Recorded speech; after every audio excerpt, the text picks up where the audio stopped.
सूर्य को साक्षी रखकर वचन दूंगा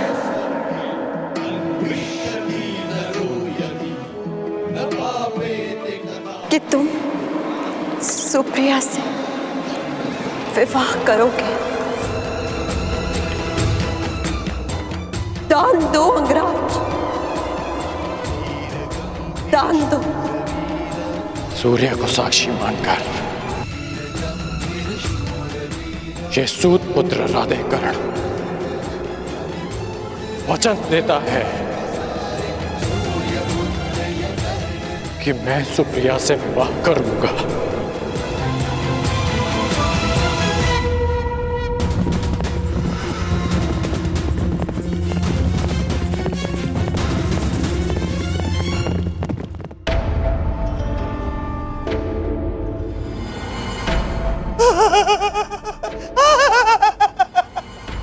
पक्षीदूत लौट आया है, अर्थात संदेश समय रहते मेरे होने वाले सम्राट को मिल चुका है। पक्षीदूत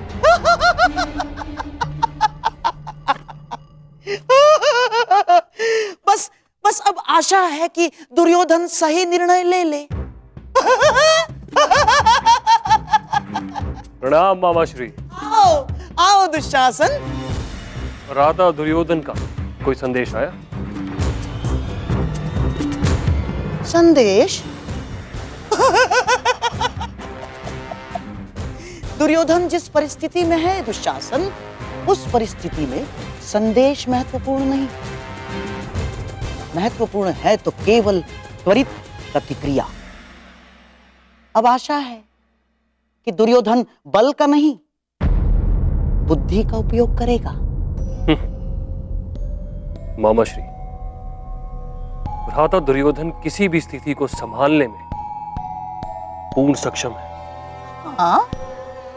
समझ नहीं आता कि आप भ्राता दुर्योधन पर इतना संदेह क्यों करते हैं?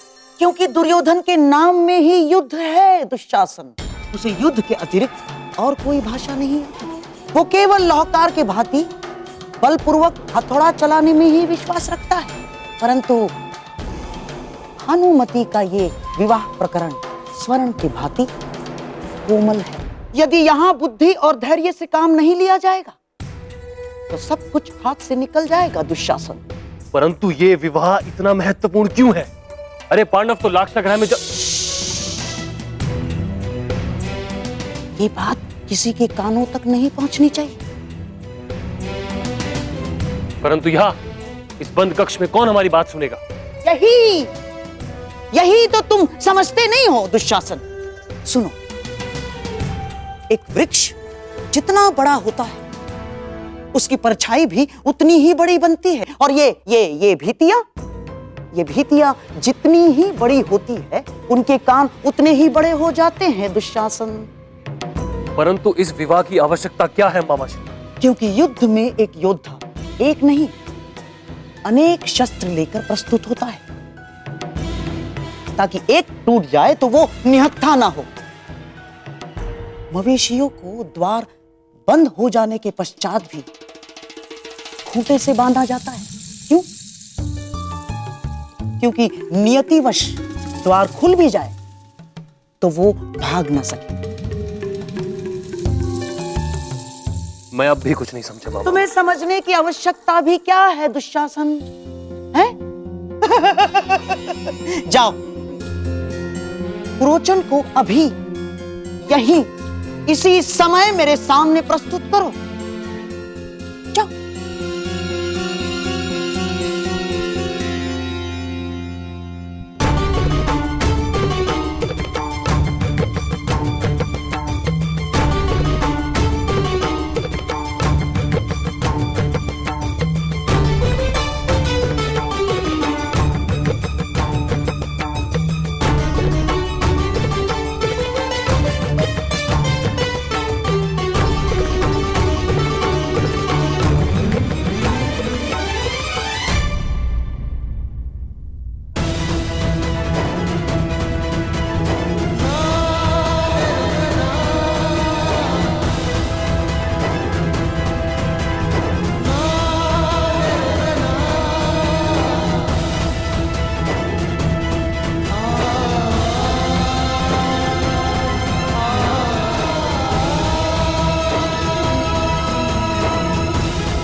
दक्षिणा स्वीकार करें गुरुदेव। तुम्हारा अहंकार, उस पर विजय पाना शेष है जिसे मैं पाकर रहूंगा। आज मैं एक राजा का पिता हूं और तुम कुछ भी नहीं द्रौपद। इसलिए मैं भारद्वाज पुत्र द्रोण, हस्तिनापुर राजगुरु द्रोण, पांचाल का आधा राज्य द्रुपद को दान में देता हूं।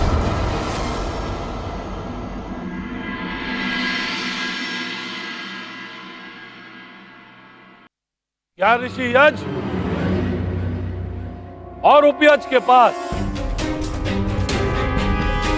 हमारे पीड़ा की औषधि है, या हमें यहां से भी खाली हाथ जाना पड़ेगा?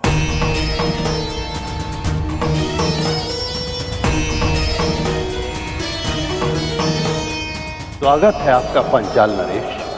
नहीं नहीं, पांचाल नरेश नहीं। और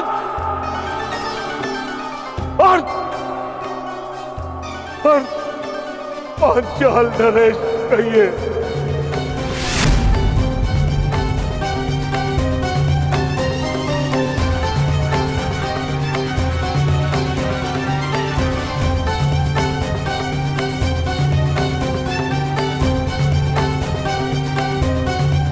भ्राता यज को ज्ञात था कि तुम अवश्य आओगे द्रुपद।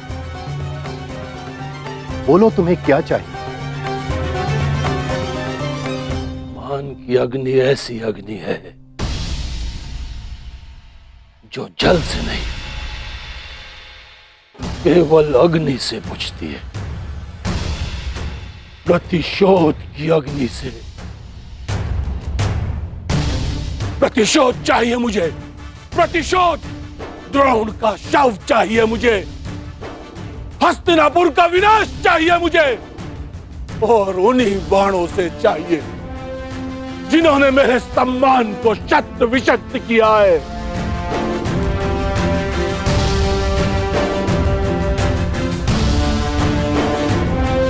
क्या ये सब कुछ देने में सक्षम है आप?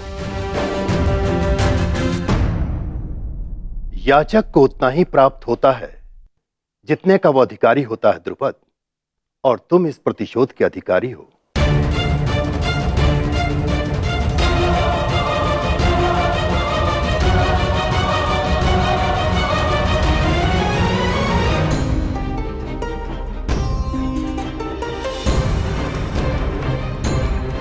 मैं सबके समक्ष अर्जुन को द्वंद्व की चुनौती देता हूं।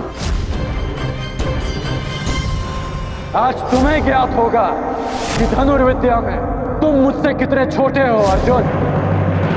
अब बातों के बाहर चल चुके हो तो धनुर्ज्ञान दिखाओ, अन्यथा पराजय स्वीकार करो। विजेता का चयन शेष है कुमार अर्जुन। यदि तुम वही अर्जुन हो जिसे मैं वर्षों से जानता हूं, तो मुझे पूर्ण विश्वास है कि तुम अपना अधूरा द्वंद्व अवश्य पूरा करोगे। आज यह आचार्य द्रोण की बनाई हुई सीमा नहीं है अर्जुन। अर्जुन,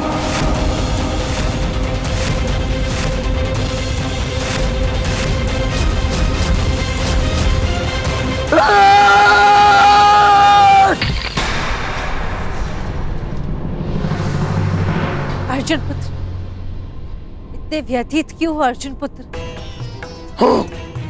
हूं मैं व्यथित, और तब तक रहूंगा जब तक कर्ण के साथ मेरा अधूरा द्वंद्व पूर्ण नहीं हो जाता, और जब तक उसके कवच को मैं अपने बाणों से भेद नहीं देता।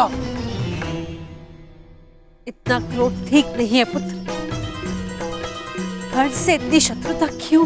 क्योंकि वो सदा रुकावट बनकर मेरे मार्ग में आ जाता है। एक कारण बताइए, क्यों मैं उससे बैर ना रखूं? क्यों मैं उसके नाश के स्वप्न ना देखूं? क्यों मैं उसके हृदय को अपने बाणों से भेद ना दूं?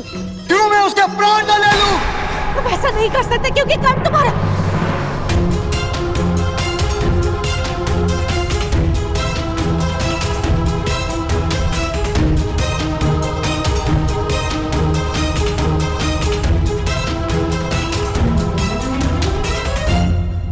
तुम ऐसा नहीं कर सकते क्योंकि कर्ण तुम्हारा वास्तविक शत्रु नहीं है,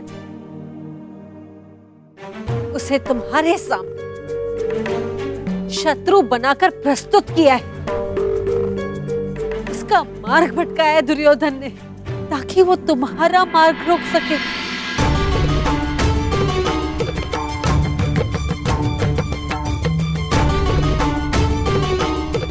यही रंगभूमि में हो, भानुमति के स्वयंवर में भी यही हुआ। ईश्वर जाने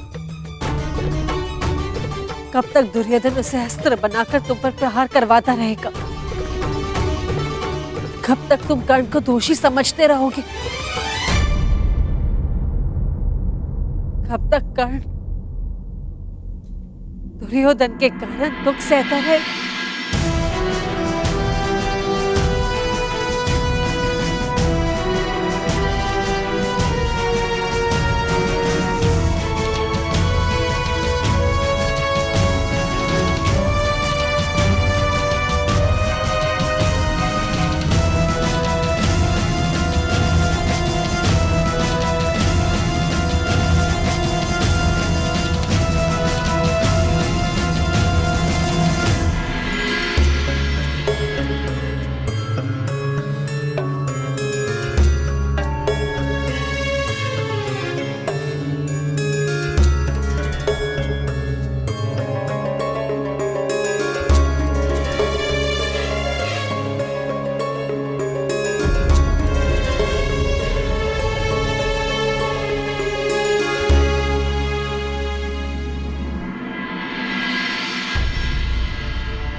प्रेम त्याग है, त्याग प्रेम है, फिर क्यों व्याकुल मन। पीर है मन में, अग्नि तन में, जीवन है ये रण। किसको पाए किसको खोए, विकट समय भीषण। जीवन से भी धर्म बड़ा है, सुख सुविधा से कर।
हमारा प्रेम इन फूलों की तरह रहेगा जो सारे संसार को सुगंधित कर देगा।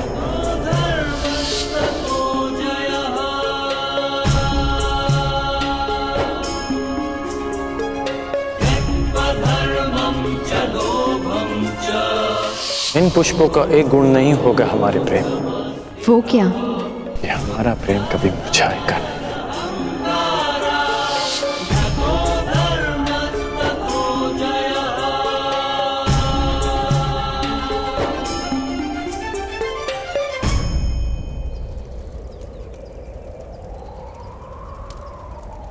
किसको पाए किसको खोए, विकट समय भीषण।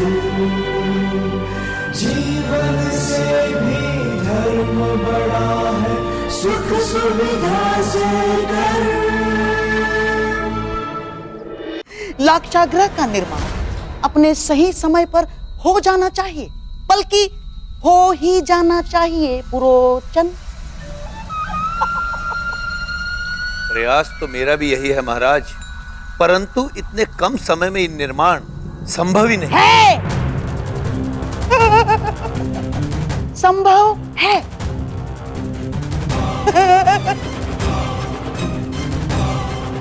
पुरोचन, आओ आओ समझाता हूं। लाक्षागृह का निर्माण अपने निर्धारित समय पर हो जाना चाहिए।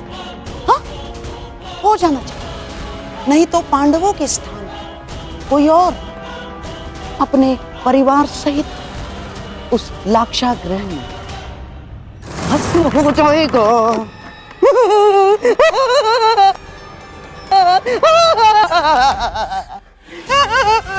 पुरोचन, लाक्षागृह का निर्माण हो जाएगा ना? है? जी गंधार नरेश। भाई भाई कभी कभी ऐसा काम कर देता है जो साहस भी नहीं कर सकता। जाओ पुरोचन, पुरस्कार तुम्हारी प्रतीक्षा कर रहा है। जाओ जाओ। लाक्षागृह तो बन जाएगा, परंतु आवश्यक यह है कि दुर्योधन का भानुमति के साथ विवाह बिना किसी विघ्न के संपन्न हो जाए।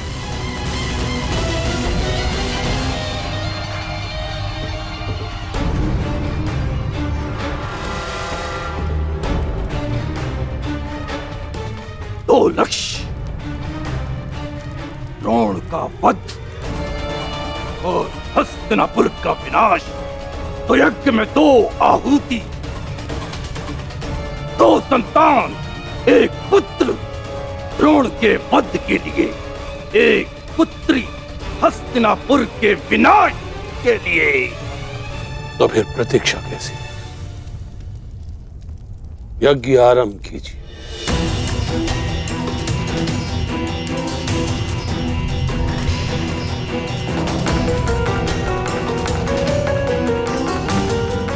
अपने जीवन के बचे हुए दिनों की उल्टी गिनती आरंभ कर दो।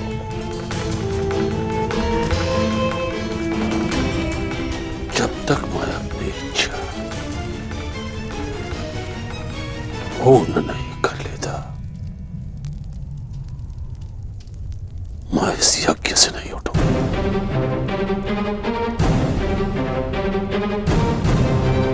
इस यज्ञ से हस्तिनापुर का विनाश उत्पन्न होगा।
ठहरो दुर्योधन।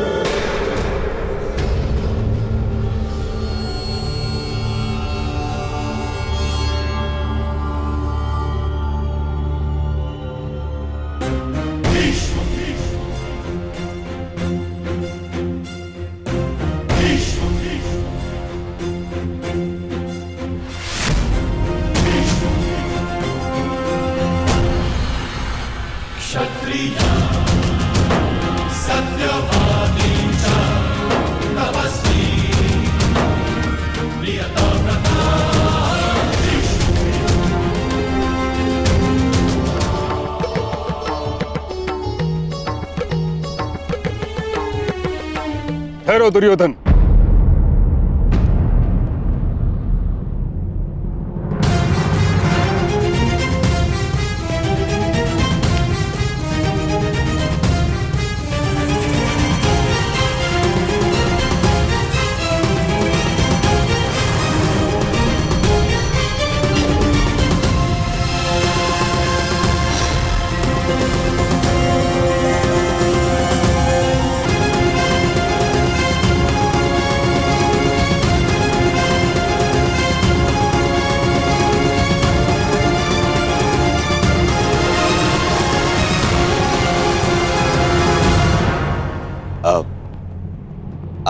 आइए पितामह, मैं सौभाग्यशाली हूं कि मुझे मेरे विवाह में आपका आशीर्वाद मिलेगा। आइए। तुमने ये सोच भी कैसे लिया दुर्योधन कि तुम बलपूर्वक विवाह करोगे और मैं आशीर्वाद दूंगा?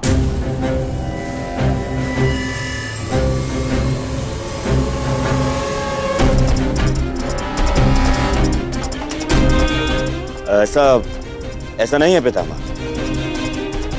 ये विवाह भानुमति की सहमति से ही हो रहा है।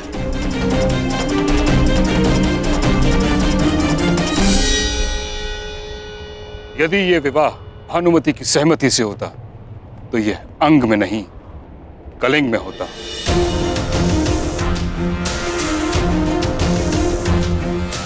तुम्हें हरण करने की आवश्यकता नहीं होती दुर्योधन।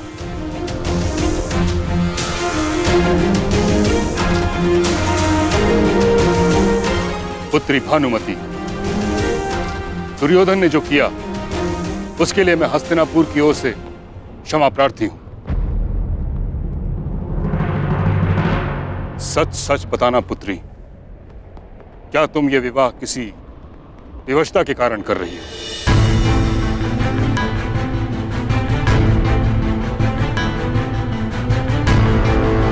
स्वयंवर में जो हुआ हुआ, परंतु इस समय भीष्म तुम्हारे सामने उपस्थित है।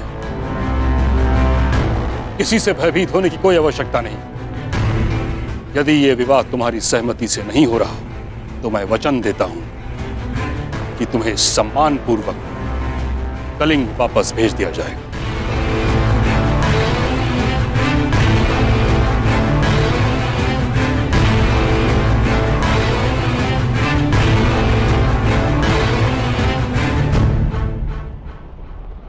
मैं सम्मान सहित जाना चाहती हूँ महामहिम।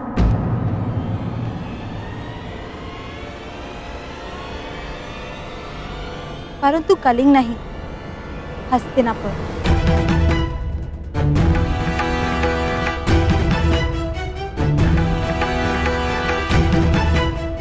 क्योंकि ये विवाह मेरी सहमति से हो रहा है।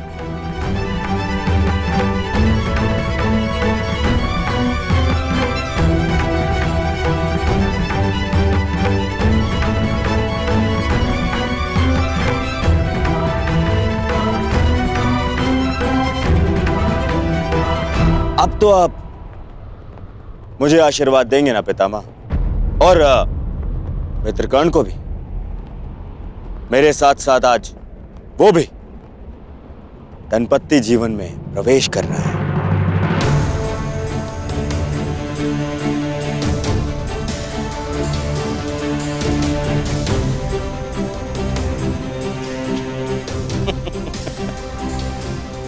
ऐसे क्या देख रहे हैं पितामह? कर्ण कुछ ऐसा तो नहीं कर रहा है जो आज से पूर्व ना हुआ।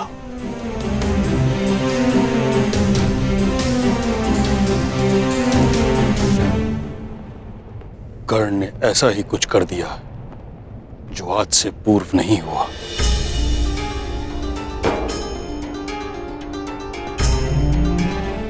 ये तुमने क्या किया कर्ण? धर्मं च लोभं च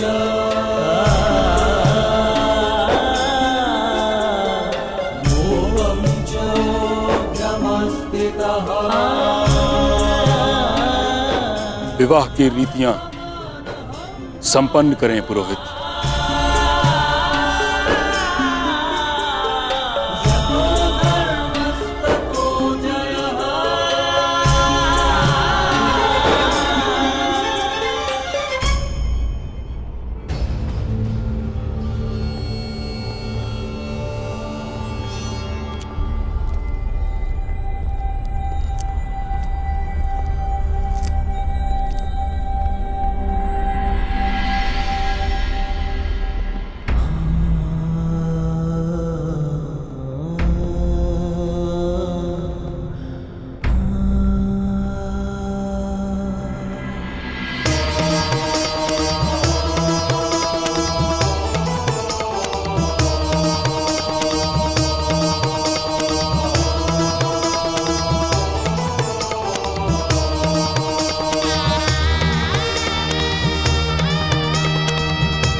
आइए।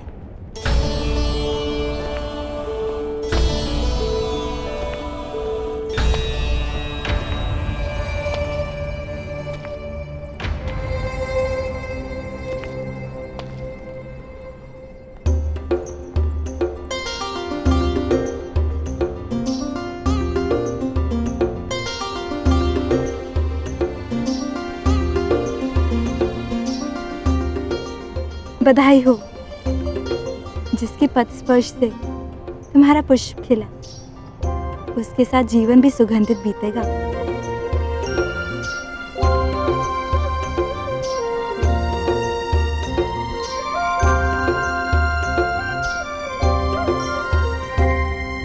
अंगराज कर्ण,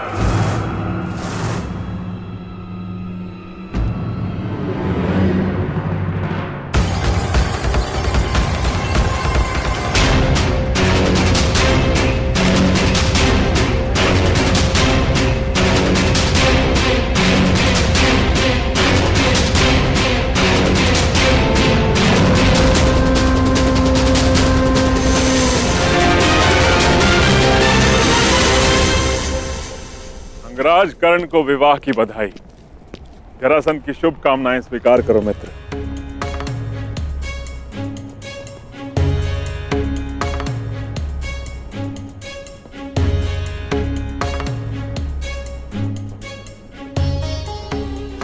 आमंत्रित किए बिना ही आप यहाँ आए हैं मगध नरेश, तो स्पष्ट है कि आपका यहाँ आना केवल बधाई देना नहीं होगा। इस पूरे संसार में अकारण कुछ भी नहीं होता अंगराज। अगर जन्म का कारण होता है तो मृत्यु का भी कारण होता है।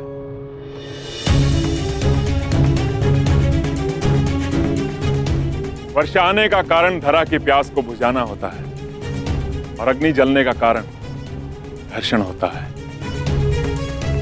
और दो लोग मित्रता भी इसी कारण से करते हैं, जो अपने शत्रुओं से अधिक बलशाली बन सके। मेरे यहां उपस्थित होने का भी एक कारण है, किंतु इतना समय है मेरे पास कि मैं तुम्हारे विवाह की औपचारिकताएं पूरी होने तक रुक सकूं। विवाह करो, कारण उसके पश्चात बताऊंगा।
मैं भुगतग्राम जा रही हूँ। मेरी चिंता मत करना, पिताश्री है मेरे साथ।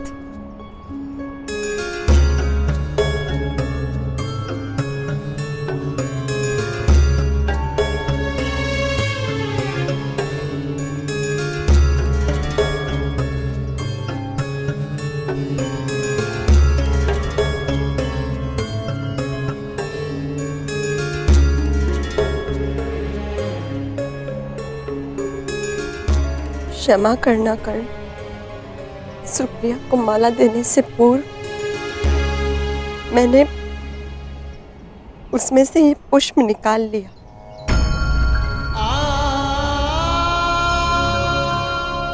स्मरण है कर्ण, तुमने कहा था हमारा प्रेम पुष्प की सुगंध भाती है।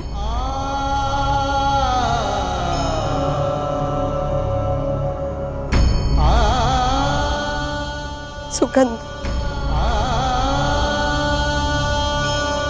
जिसे केवल अनुभव किया जा सकता है, स्पर्श नहीं किया जा सकता।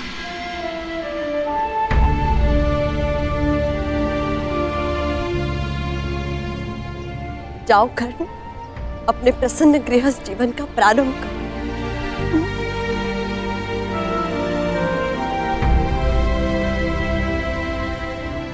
पता नहीं क्यों ऐसा नहीं लगता कि ये हमारी अंतिम भेंट है।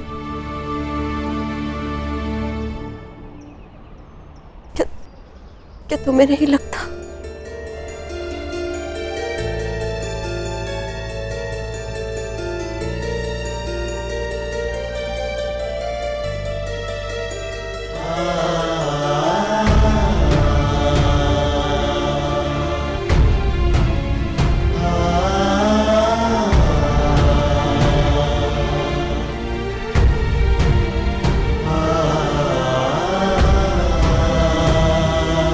मैंने सदा तुम में अपना नायक देखा है,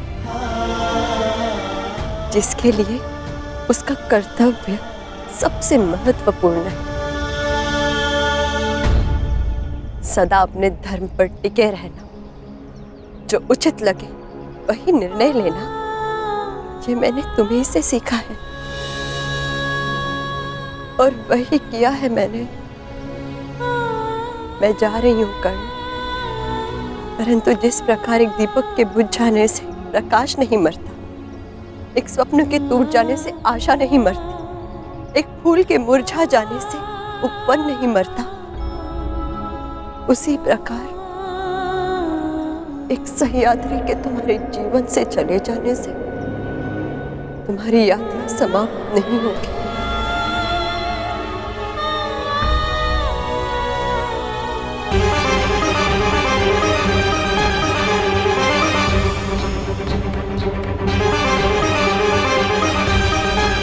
मुरझाए पुष्प की सुगंध पुष्प को खो देने का स्मरण कराती है। हमारा प्रेम सुगंध बनकर नहीं, एक पीड़ा, एक वेदना बनकर हमारे हृदय में हमेशा रहेगा।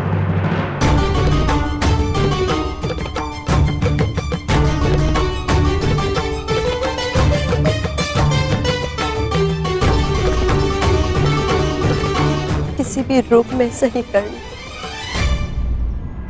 प्रेम तो रहेगा ना।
अपने आने का कारण बताइए मगध नरेश।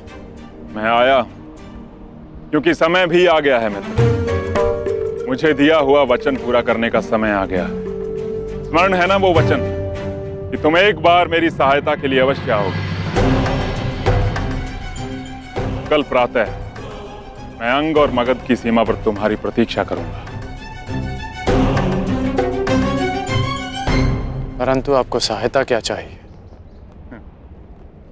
एक योद्धा की आवश्यकता युद्ध में ही पड़ती है मित्र। और ये युद्ध किससे करना है? मेरे सबसे बड़े शत्रु से। और ये सारा संसार जानता है कि जरासंध का सबसे बड़ा शत्रु कौन है। तुम्हें मेरे साथ मिलकर उससे युद्ध करना है। हम वासुदेव कृष्ण पर आक्रमण करेंगे कल।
आप प्रार्थना करते हैं राधे?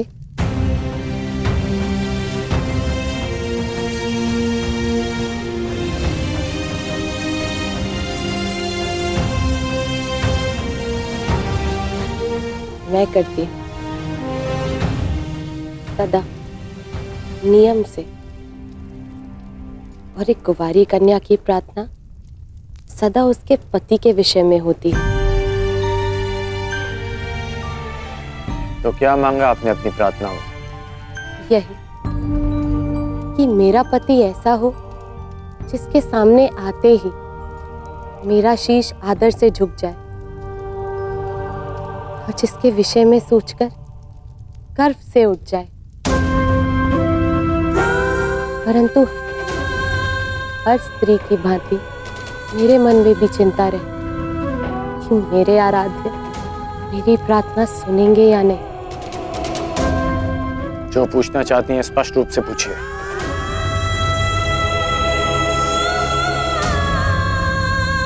विशाली कौन है अंगराज?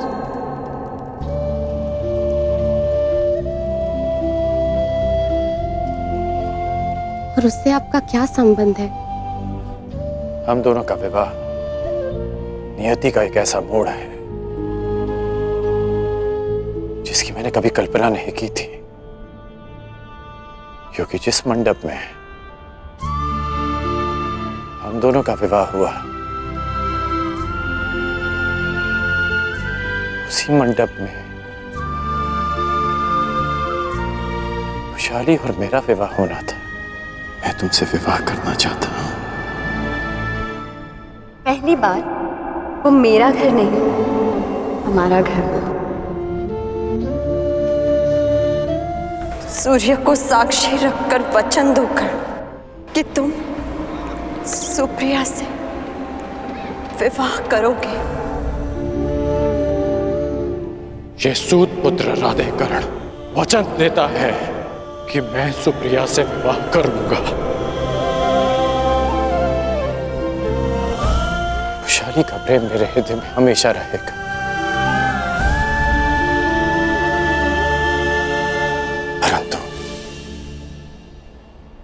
पति का कर्तव्य है। एक पति का धर्म निभाने में कर्ण कभी कोई त्रुटि नहीं करेगा।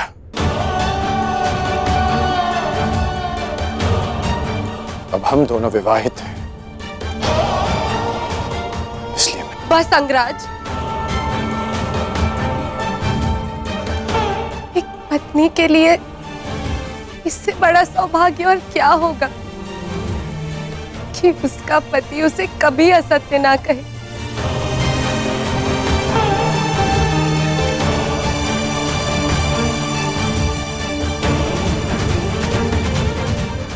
मेरे आराध्य ने मुझे मेरी पूजा का फल दे दिया। अंगराज, आपको भी उसी आराध्य की पूजा करनी चाहिए। प्रतीत होता है कि आपके आराध्य बड़े शक्तिशाली हैं। कौन है वो? कुछ कहते हैं कि वो देवों के देव हैं और कुछ उन्हें हमारी ही भांति मात्र एक मनुष्य मानते हैं, जो अजर नहीं, अमर नहीं, परंतु मेरे जैसे भक्तों के लिए वो मृत्यु, जीवन और जड़ से कहीं आगे है। आपने भी उनका नाम सुना होगा। वो है वासुदेव कृष्ण। कृष्ण, मुझे दिया हुआ वचन पूरा करने का समय आ गया। स्मरण है ना वो वचन कि तुम एक बार मेरी सहायता के लिए अवश्य आओगे। हम वासुदेव कृष्ण पर आक्रमण करेंगे।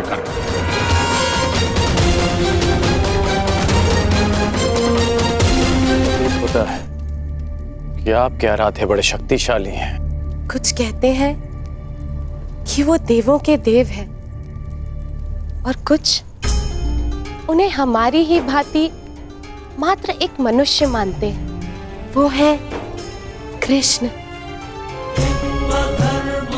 श्याम वर्ण के, जो जीवन के हर अंधकार को समाप्त करने में सक्षम है, जो अपने भक्तों की हर कठिन यात्रा में उनके सारथी है। लीला पुरुषोत्तम, मुरलीधर, कन्हैया।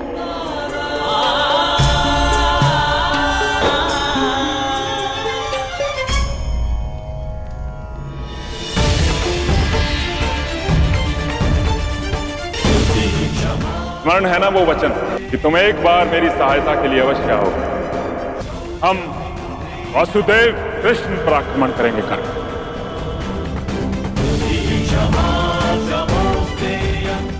जिसे अपना आदर्श मानकर मैं समाज में परिवर्तन लाना चाहता हूं, उसी वासुदेव से युद्ध कैसे करूं? परंतु जरासंध को दिया वचन भी नहीं तोड़ सकता। मुझे वचन दो मित्र, तुम उस मायावी का मान मर्दन करोगे।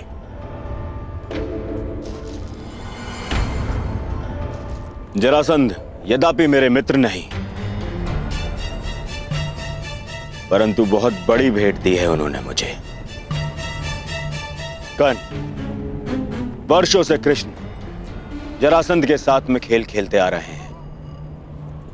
इच्छा तो मेरी भी है कि मैं कृष्ण को पराजित होते हुए देखूं।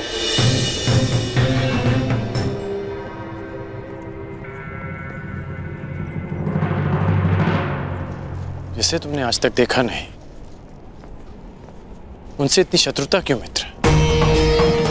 कई लोग उन्हें ईश्वर मानते हैं, अवतार मानते हैं। यही तो विडंबना है मित्र। मिथ्या बातों को लोग सत्य मान लेते हैं और एक मायावी को ईश्वर। मिथ्या? कृष्ण चरित्र में मिथ्या क्या है मित्र? मिथ्या नहीं है तो और क्या है मित्र?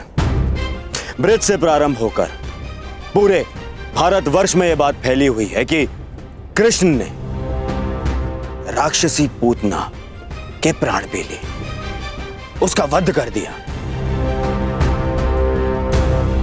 ये कथा तो माता ने मुझे भी सुनाई थी कि उन्होंने पूतना का वध कर दिया।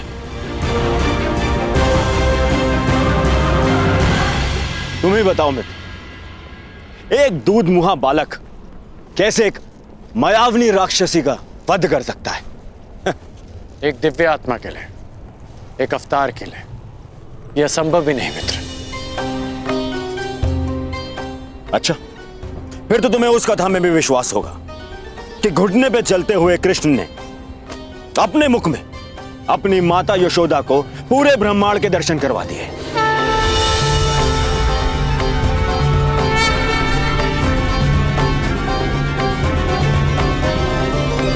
ये सब कुचक्र है मित्र, षड्यंत्र है ये। जानबूझ के ऐसे कथाओं का प्रचार किया जा रहा है ताकि उन्हें अवतार समझ लिया जाए, भगवान समझ लिया जाए उन्हें। कर्ण, तुम मुस्कुरा रहे हो मित्र, तुम ही बताओ, क्या इन घटनाओं का कोई भी साक्ष्य है जो इन्हें सिद्ध कर सके? मित्र, क्या सत्य है और क्या असत्य है, इस विवाद में मैं नहीं पड़ना चाहता। हो सकता है कि कृष्ण पर विश्वास करने वालों के पास कोई साक्ष्य ना हो, परंतु उनके विरोधियों के पास भी कोई साक्ष्य नहीं। कर्ण, न जाने क्यों आज तुम्हारी बातों में मुझे उस युधिष्ठिर के स्वर सुनाई दे रहे हैं। ऐसा नहीं है मित्र। चलो मान लिया कि यशोदा मां को भ्रम हुआ, हर माता को अपने पुत्र में ईश्वर का रूप दिखाई देता है, परंतु जब मथुरावासी इंद्र के कोप से पीड़ित थे तब कृष्ण ने अपनी कनिष्का उंगली पर पूरा गोवर्धन पर्वत उठा लिया था। कोई सामान्य मनुष्य नहीं हो सकता मित्र।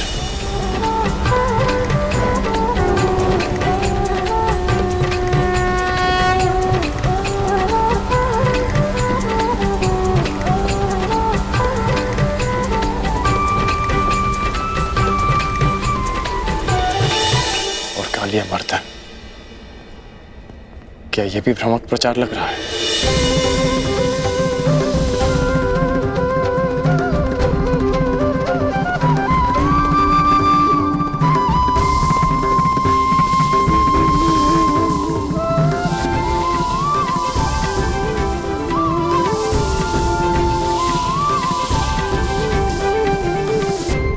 और कालिया मर्दन, क्या वो भी एक असत्य प्रचार था मित्र?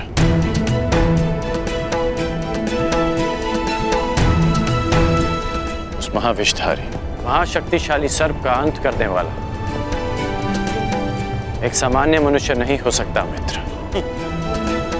इंद्र को परास्त कर देने से कोई ईश्वर नहीं बन जाता मित्र। तुमने भी तो इंद्र को परास्त किया, परंतु तुम्हारा कोई भक्त नहीं, तुम्हें कोई ईश्वर नहीं मानता। उल्टा बचपन से लेकर रंगभूमि तक तुम्हें तो संघर्ष करना पड़ा है। और विष से बच पाना कोई चमत्कार नहीं है मित्र। मैं भी बचपन से धीमे विष पे पला, तो क्या मैं स्वयं को अवतार घोषित कर दूं? तो तुम्हें लगता है कि कृष्ण ने ऐसा कुछ नहीं किया जो उन्हें एक सामान्य मनुष्य से ऊपर कर देता है? क्या कंस का वध कर पाना एक सामान्य मनुष्य के लिए संभव है? तुम ही बताओ मित्र। हाँ, ये मैं मानता हूं, एक ग्वाले के लिए कंस वध करना बड़ी उपलब्धि, परंतु इसे हम एक ग्वाले की शक्ति कह सकते हैं, कोई ईश्वरी चमत्कार नहीं। तुम तो कृष्ण की हर उपलब्धि पर प्रश्न उठा रहे हो मित्र। हाँ, क्योंकि वो एक छलिया है, छल करने वाला, माया करने वाला, और कुछ नहीं। छलिया कहो या मायावी, परंतु उन्होंने जो किया अपने लोगों के शुभ के लिए, अपने लोगों के उत्थान के लिए किया। मेरी तो बचपन की इच्छा थी कि मेरी उनसे भेंट हो।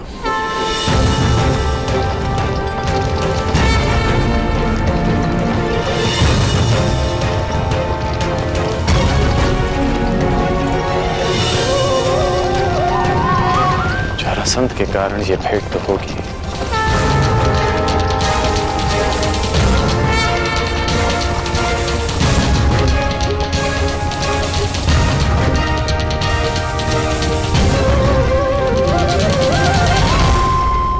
परंतु युद्ध क्षेत्र में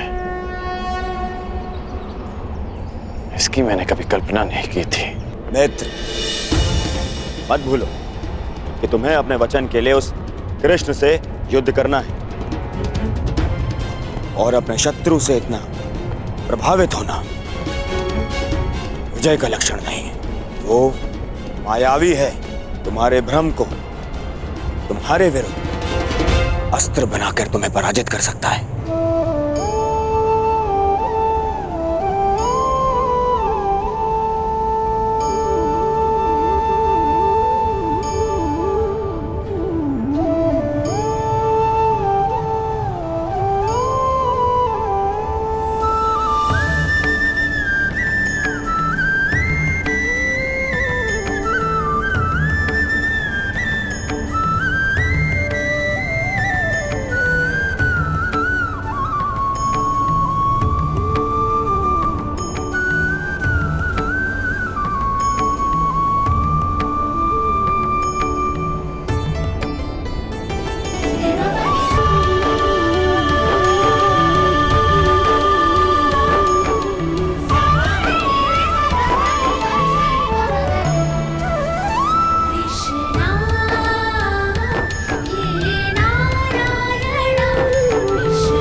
वो मायावी है, वो जहां अपने पांव रखे वहां सब कुछ परिवर्तित हो जाता है।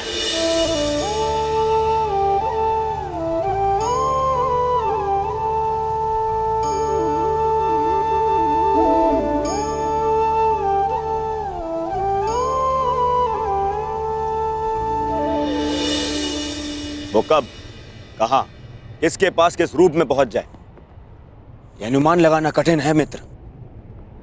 तुम्हें उसकी माया से सावधान रहना होगा।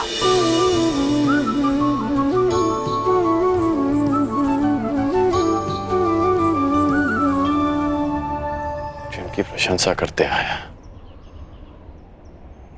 कल उन्हीं से युद्ध करना होगा।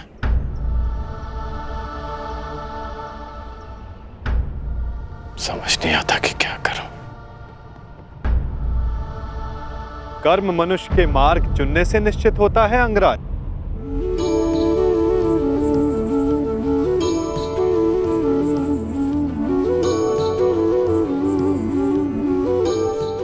प्रश्न ये करना चाहिए कि मार्ग कौन सा चुना जाए।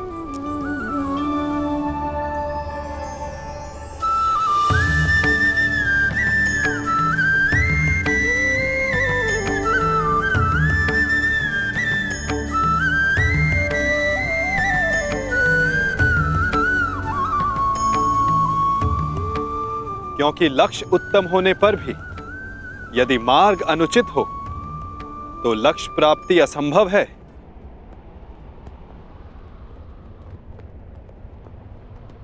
चुनने की कला धनुर्विद्या से अधिक कठिन है अंगराज।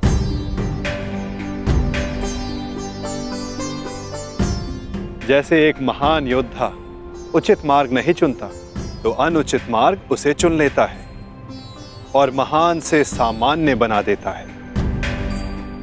इसीलिए युद्ध, मित्र और शत्रु चुनने में सावधान रहना चाहिए। दो मित्रों के वार्तालाप में विघ्न डालने वाले तुम हो कौन? मैं कौन हूं वो महत्वपूर्ण नहीं, मैं क्या करने आया हूं वो महत्वपूर्ण है। हमारे कर्म ही हमारा परिचय बनते हैं। परिचय दो अपना, क्यों आए हो यहाँ? मैं नटवर हूं, महाराज जरासंध का दूत। अंगराज को उनके लक्ष्य तक पहुंचाने आया हूं, वहां ले जाने आया हूं जहां उन्हें होना चाहिए। बस, एक राजा को लाने के लिए एक राजा ही आए, यही उचित है। जाओ और जाके कह दो जरासंध से, जब तक वो स्वयं कर्ण को लेने नहीं आएगा, अंगराज कर्ण कहीं नहीं जाएगा। एक राजा को लाने के लिए जरासंध ने दूत भेजा है।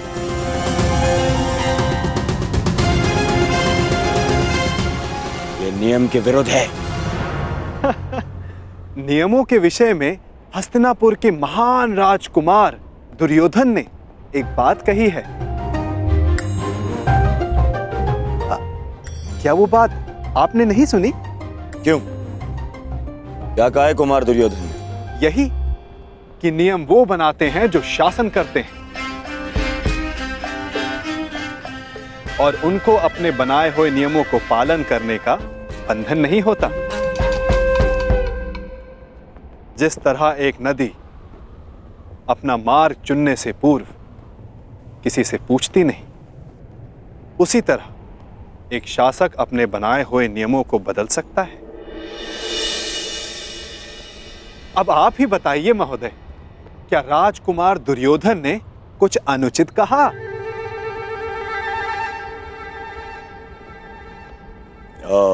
नहीं नहीं, कदापि नहीं।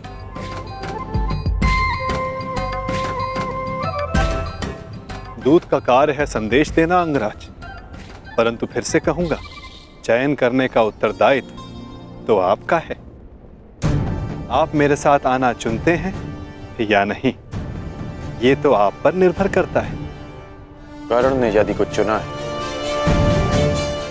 तो केवल अपने वचन का पालन करना है। मैं तुम्हारे साथ आऊंगा दूत। अहो भाग्य, मैं भी यही चाहता था कि आप मेरे साथ आएं।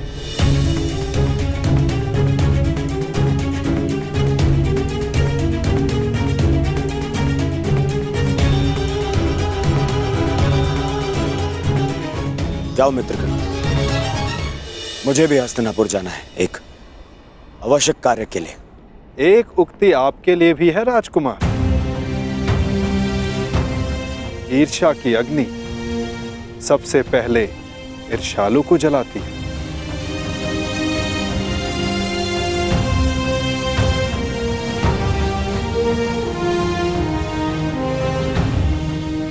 क्या कहा तुमने? बस एक महान पुरुष की उक्ति स्मरण हो आई, सो कह दी। वैसे ये उक्ति राजकुमार दुर्योधन की नहीं है, पर हां, है उन्हीं के लिए।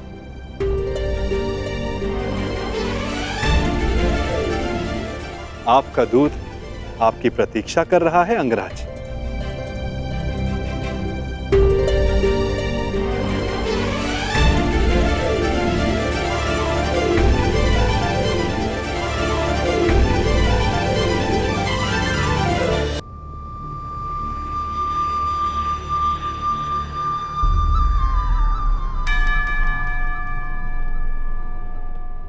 आपको लक्ष्य तक ले जाने का कर्तव्य मेरा है अंगराज, इसलिए रथ के अश्वों को किस दिशा में लेकर जाना है वो मेरे हाथों में।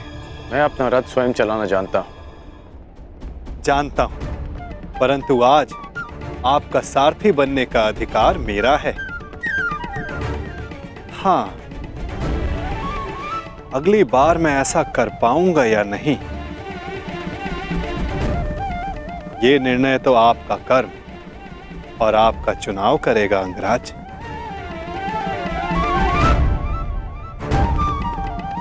चलो नटवर, जरासंध मेरी प्रतीक्षा कर रहे होंगे। प्रतीक्षा केवल प्रारब्ध करता है अंगराज। कल को प्रारब्ध क्या रूप लेकर आए ये किसी को नहीं पता। कभी कभी हम किसी और लक्ष्य की कामना करते हैं और हमें कोई और लक्ष्य चुन लेता है।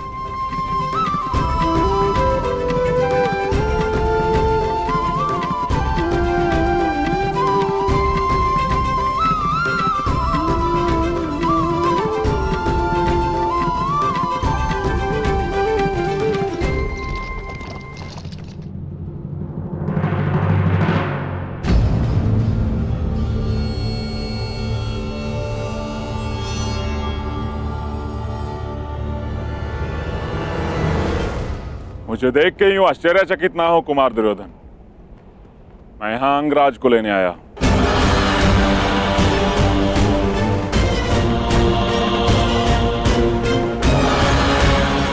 परंतु अभी अभी आपका दूत कर्ण को अपने साथ में लेकर गया। दूत? परंतु मैंने तो कोई दूत नहीं भेजा। एक राजा को स्वयं राजा लेने आएगा, यही नियम है। नहीं भेजा? फिर वो कौन था जो कर्ण को ले गया?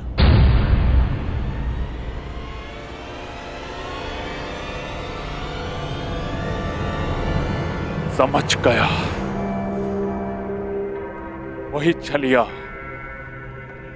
वही मायावी जो हर बार जरासंध की छाती पर एक और पराजय का घाव कर जाता। कृष्ण, वासुदेव कृष्ण।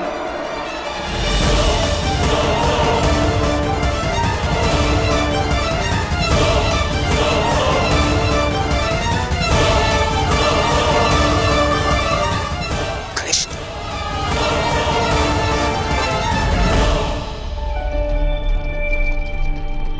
बहुत अच्छी बात कही तुमने कि यदि उचित मार्ग ना चुनो तो अनुचित मार्ग हमें चुन लेता है। किसने कही हैं ये पंक्तियां? अंगराज प्यासा नदी का मीठा पानी पीता है, उसके उद्गम की खोज नहीं करता। भूखा मीठा फल खाता है, वो फल किस पेड़ पर था उस पर शोध नहीं करता। ठीक उसी प्रकार किसने क्या कहा है वो महत्वपूर्ण नहीं, महत्वपूर्ण कुछ है तो ये कि कही गई बात समझ में आई या नहीं। किसने कहा है उसे ढूंढने निकलोगे तो समझ नहीं आएगा कि क्या करना है। समझ गए ना?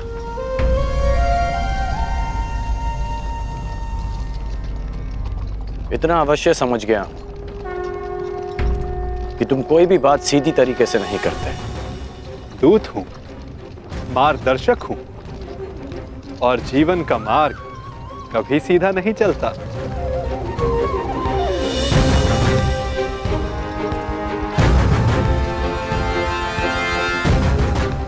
पहले भी मैं मगध सीमा आ चुका हूं, परंतु यह मार्ग भिन्न क्यों लग रहा है?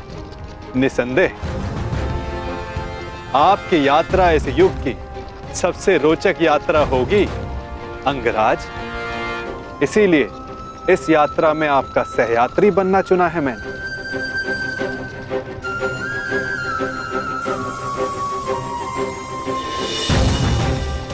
परंतु ये यात्रा अंत नहीं। इस यात्रा के पश्चात जीवन का नया मार्ग मिलेगा। अब देखना यह है अंगराज कि आप कौन सा मार्ग चुनते हो।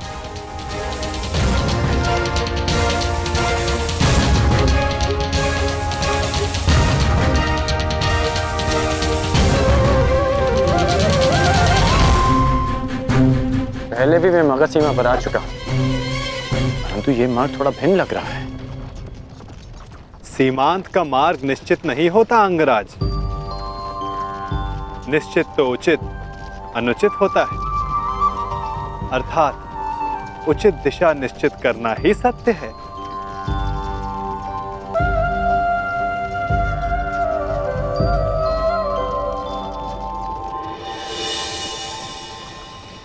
मन की शुद्धि के लिए आवश्यक है कि उत्सुकता के वेग को रोका ना जाए।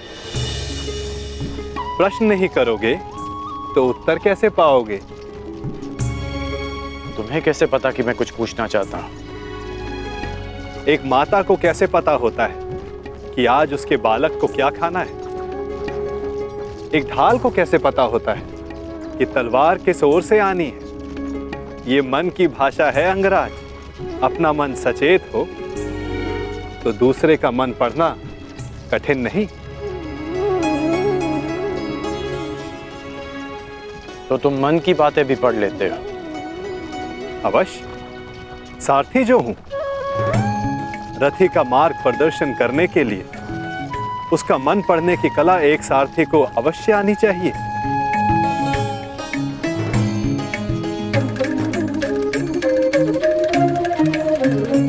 वैसे युद्ध करने में बहुत कुशल होना अंगराज? ये क्यों पूछा तुमने?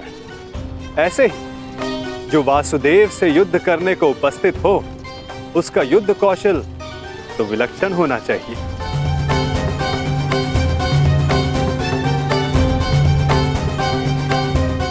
तुम्हें कैसे पता कि मैं वासुदेव से युद्ध करने जा रहा हूं? जरासंध ने बताया? नहीं। तो फिर किसने? आपको स्मरण नहीं अंगराज? मैंने अभी कहा था, अगर सारथी का मन सचेत हो तो योद्धा का मन पढ़ना कठिन नहीं।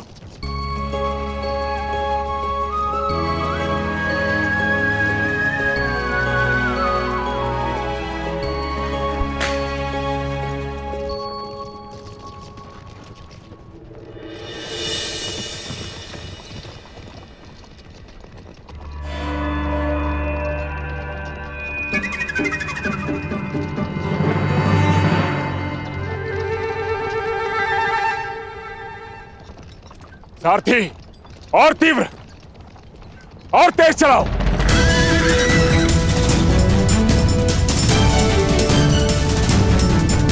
हो रहा, और तीव्र।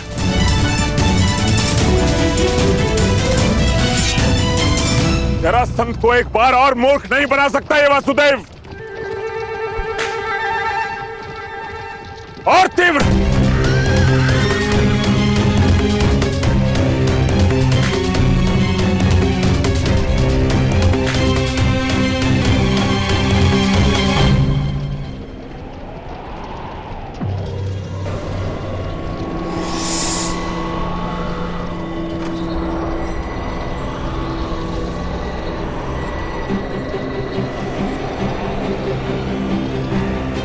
कहां गया ये छलिया?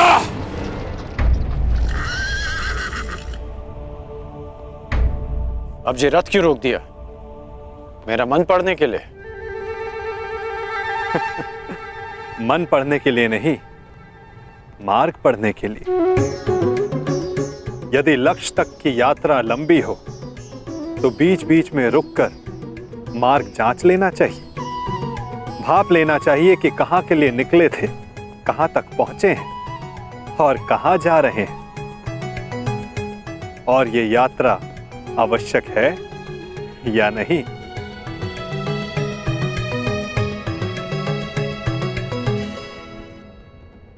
सारथी, रोको रथ, रथ रोको।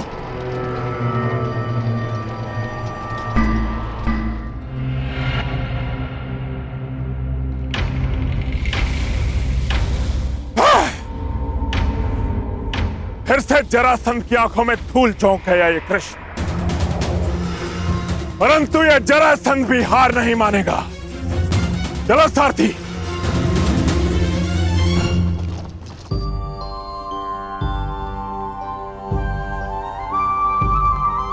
यदि मार्ग की जांच कर ली हो तो प्रस्थान करें। रथी को समय पर लक्ष्य तक पहुंचाना भी सारथी का ही कर्तव्य है। सत्य कहा आपने, परंतु एक बार पुनः विचार कर लीजिए अंगराज।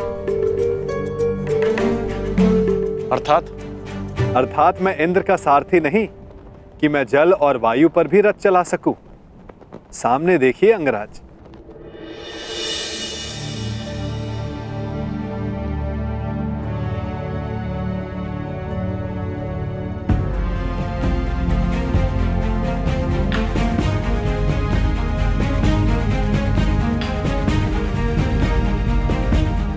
यहाँ नदी कैसे आ गई?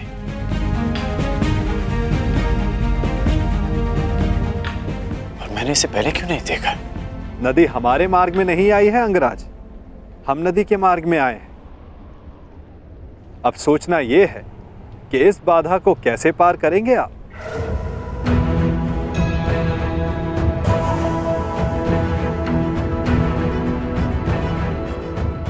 इस प्रश्न का मेरे पास क्या उत्तर हो सकता है? क्योंकि महारथी आप हैं, महान धनुधर हैं, दिव्य अस्त्रधारी हैं। सुना है आपके पास अग्निबाण भी है। क्यों ना एक अग्निबाण का संधान कर इस नदी को सुखा दें, ताकि हमें आगे बढ़ने का मार्ग मिल सके।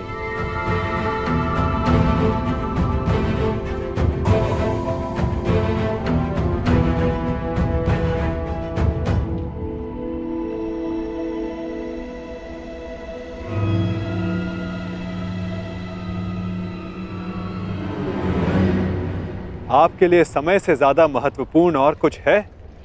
दुर्गम मार्गों में रथी का कर्तव्य बनता है कि वो अपने सारथी की सहायता करे। यदि रथी सहायता नहीं करेगा तो सारथी लक्ष्य तक उसे कैसे पहुंचाएगा समय पर?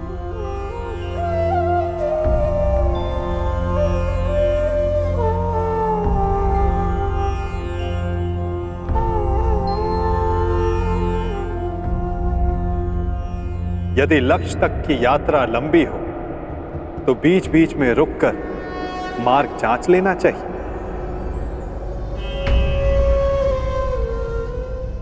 भाप लेना चाहिए कि कहां के लिए निकले थे, कहां तक पहुंचे हैं और कहां जा रहे हैं, और ये यात्रा आवश्यक है या नहीं। नहीं, कोई विवाह उत्सव नहीं मनाया जाएगा दुशासन।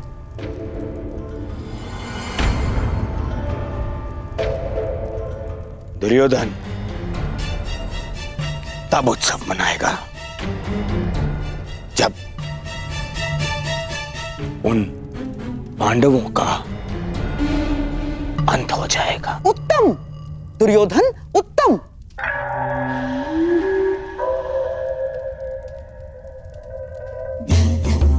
जो अपने लक्ष्य तक पहुंचने से पहले उत्सव नहीं मनाते, वो शीघ्र ही लक्ष्य साधते हैं।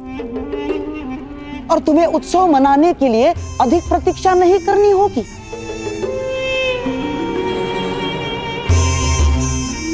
पुरोचन अधिकतम अगली पूर्णिमा तक लाक्षागृह का निर्माण कर ही देगा। तो बस तुम्हारे लक्ष्य प्राप्ति के लिए केवल 15 दिन शेष हैं। नहीं मामाश्री, नहीं। केवल लाक्ष गृह के निर्माण हो जाने से कुछ नहीं होता। प्रश्न तो ये है कि क्या हमारे कहने पर ही वो पांडव वहां जाने के लिए प्रस्तुत होंगे? अवश्य होगा मेरे होने वाले सम्राट, अवश्य होगा। विशेषकर तब जब वर्णावत में हस्तिनापुर के युवराज का सम्मान और सत्कार करने के लिए वहां उन्हें बुलाया जाएगा। ये केवल संभावना है मामाश्री, संभावना। यदि उन्होंने वहां जाने से मना कर दिया तो गाय को अपने वश में कर लो तो बछड़े अपने आप विवश हो जाते हैं। ठीक उसी प्रकार पांडवों की माता श्री कुंती का सत्कार किया जाए तो उसके 5 पुत्रों को आना ही होगा। यदि वो 5 उंगलियां हैं तो कुंती उनका शरीर है, शरीर। वो जहां जाएगी ये 5 उसके साथ जाएंगे ही।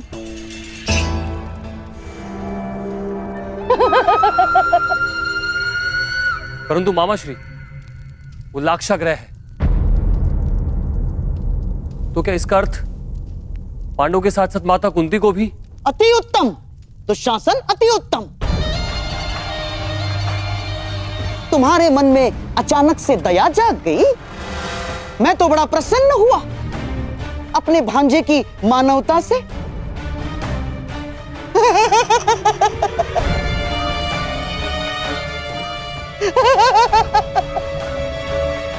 राजनीति में चने के साथ साथ घुन को भी पिसना होता है दुशासन। और हां, कुंती तो तुम्हारी माता समान है, तो उसे अपने पुत्रों के वियोग में व्यथित होने दोगे? क्यों ना उसके पुत्रों के साथ ही उसके आने वाले कष्टों का भी समापन कर दिया जाए।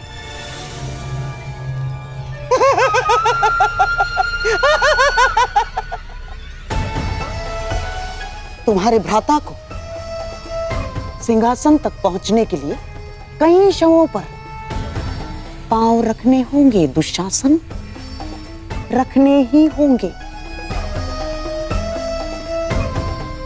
तो यदि 5 के स्थान पर 6 हो जाए तो उसमें अंतर क्या होगा दुशासन?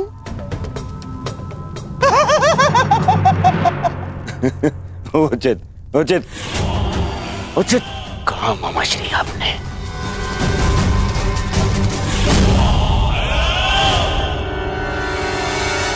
उचित कहा। ये उचित नहीं है। क्या उचित नहीं है अंगराज? अस्त्रों का प्रयोग। मैं योद्धा हूं, हत्यारा नहीं। यदि इस धारा को सुखा डाला तो इस जल के जीव जंतु मारे जाएंगे और निर्दोषों का वध मुझे स्वीकार नहीं। और अभी तुमने कहा कि यह नदी हमारे मार्ग में नहीं, हम नदी के मार्ग में आए हैं, तो नदी को सुखा देना उचित नहीं होगा। अति उत्तम। आशा है भविष्य में भी आपको ये बात स्मरण रहेगी अंगराज। मेरा तात्पर्य ये है कि अब हम रास्ता बनाएंगे कैसे? इस नदी को पार करना ही पड़ेगा अगर हमें समय पर पहुंचना है। आगे चलकर देखते हैं, कहीं तो जल स्तर कम होगा जहां से हमारे अश्व और रथ निकल सके। प्रस्थान करो। ठीक है, चलते हैं।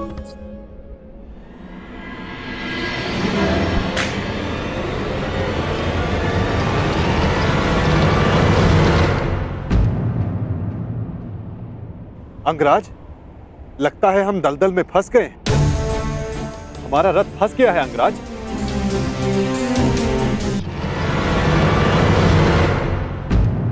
अंगराज, लगता है हम दलदल में फंस गए।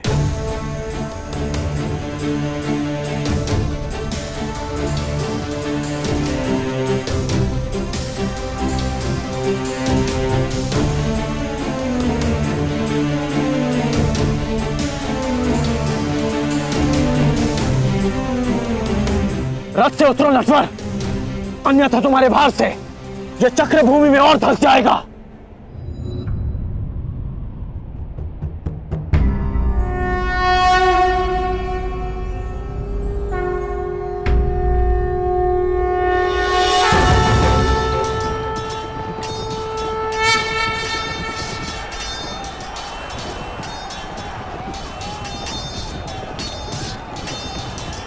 धनुष उठाओ पार्थ, संधान करो।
अब हमें शीघ्रता करनी चाहिए। वर्तमान के कर्म भविष्य में फलदायी होते हैं अंगराज। कोई ऐसा कार्य मत करना कि भविष्य पीड़ादायी हो। तुम कभी कोई सीधी बात क्यों नहीं करते? सीधा ही कह रहा हूं अंगराज।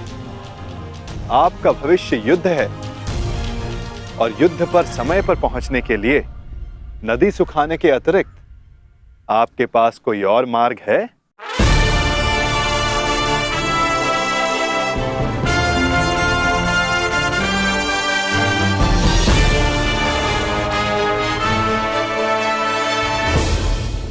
आपका भविष्य युद्ध है और युद्ध पर समय पर पहुंचने के लिए नदी सुखाने के अतिरिक्त आपके पास कोई और मार्ग है?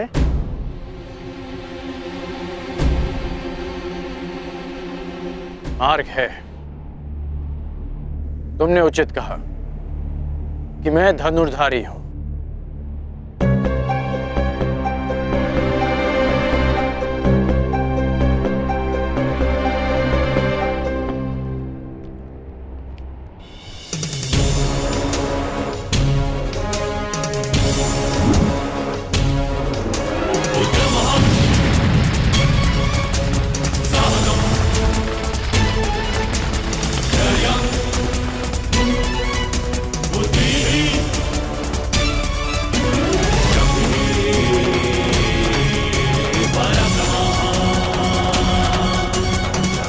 अब आगे बढ़ें।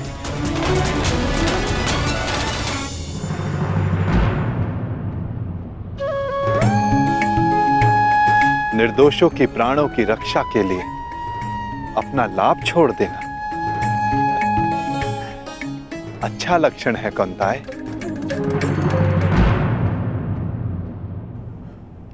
कोई सूचना? क्षमा कीजिए महाराज, गुप्तचरों के दल हर दिशा से लौट आए। बहुत खोजने पर भी कर्ण का कोई चिन्ह नहीं मिला। लगता है वासुदेव कृष्ण उसे किसी गुप्त और अज्ञात स्थान पर ले गए। क्या अब भी युद्ध को प्रस्तुत होना चाहेंगे अंगराज कर्ण की अनुपस्थिति में भी? मेघ बहुत अधिक देर तक सूर्य को छुपा कर नहीं रख सकते महामंत्री। भले ही हमें ज्ञात ना हो कि वो कृष्ण कर्ण को कहां ले गया है, परंतु हमें यह विश्वास अवश्य है कि कर्ण युद्ध के नियत समय पर युद्ध क्षेत्र में अवश्य पहुंच जाएगा, क्योंकि युद्ध की चुनौती और वचन की पूर्ति, इन दोनों को कर्ण कभी नहीं टाल सकता। युद्ध की तैयारियां करो। कल सूर्योदय होते ही जरासंध कृष्ण का दलन करने को प्रण करेगा। मगध नरेश की! मगध नरेश की! मगध नरेश की! मगध नरेश की! मगध नरेश की! मगध नरेश की! मगध नरेश की! मगध नरेश की! मगध नरेश की!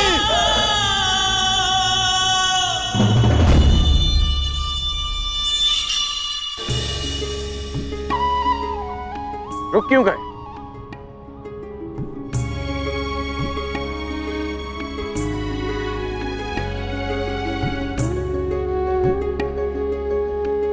अरे रथ से क्यों उतर गए?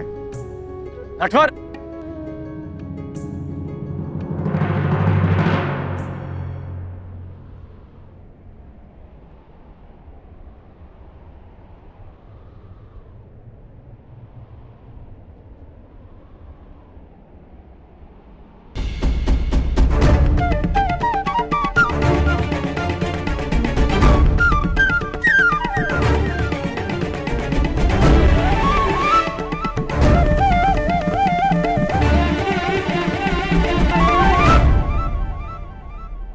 अब क्या हुआ?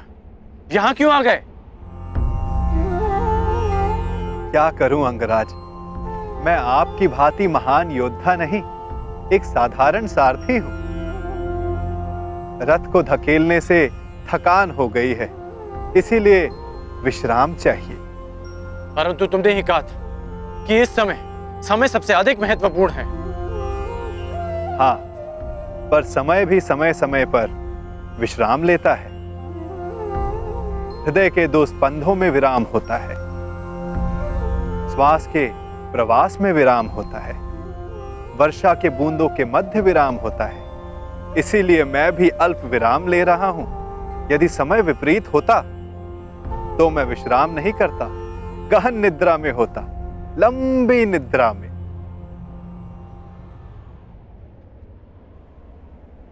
नटवर